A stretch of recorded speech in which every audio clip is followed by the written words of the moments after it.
अपने शौहर को चाहती थी जिस शिद्दत से वो उसे प्यार करता था। बादशाह चाहे महल में हो या सफर कर रहे हो, वो हमेशा उनके साथ रहती थी। वो भरोसेमंद, सच्ची साथी और कामयाब बादशाह की सबसे खास दोस्त बनी रहती थी, जो आराम में और मुश्किल में, खुशी में और गम में हमेशा उनके साथ थी।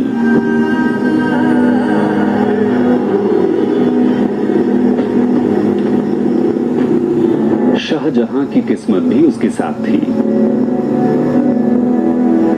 लेकिन ज्यादा दिनों तक नहीं।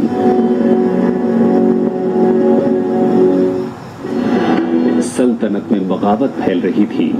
सन 1629 में एक और बगावत की खबर आगरा पहुंची। दूर के एक सूबे ने सल्तनत के खिलाफ दोबारा बगावत कर दी थी।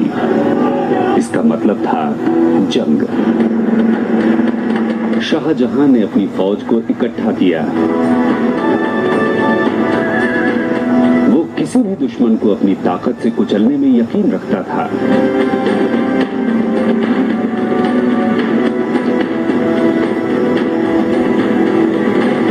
दिन बीतते गए, हफ्ते बीतते गए। मुगल फौज ने भारत के मैदानों में फतह का सिलसिला जारी रखा। शाहजहां की फौज ने तकरीबन 2 सालों तक अपना अभियान जारी रखा। मगर इस बीच मुमताज कभी भी अपने शौहर से दूर नहीं रही।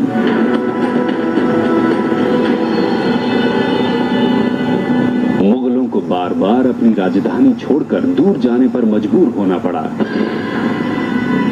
ताकि दक्कन की बगावत को कुचला जा सके।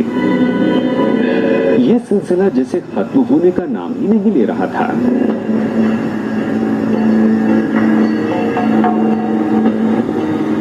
महान मुगल को अब भी अपनी तोपों पर काफी यकीन था कि नए हथियार उसने तुर्की के साम्राज्य से मंगवाए थे। उसके सैनिक उन्हें खींचकर पहाड़ी के ऊपर और मुश्किल रास्तों पर भी ले जाते थे और शहरों की दीवारों को चूर चूर करके दुश्मनों का सफाया कर देते थे।